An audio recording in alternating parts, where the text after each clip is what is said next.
Gel alma gözlerini, sana bakan bu gözlerimden.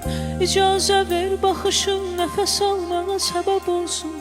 Qələmin məndən yazsın, yaşayın sözlərində. Yazılan sətirlərim qaranlığıma səhər olsun. Bəlkə də bilə bilmirsən səni necə sevdiyimi. Bax üzümə görəcəksən sən sevginin izlərini. Ürəyim dolub daşır, yaxşı bax və düşün daşır.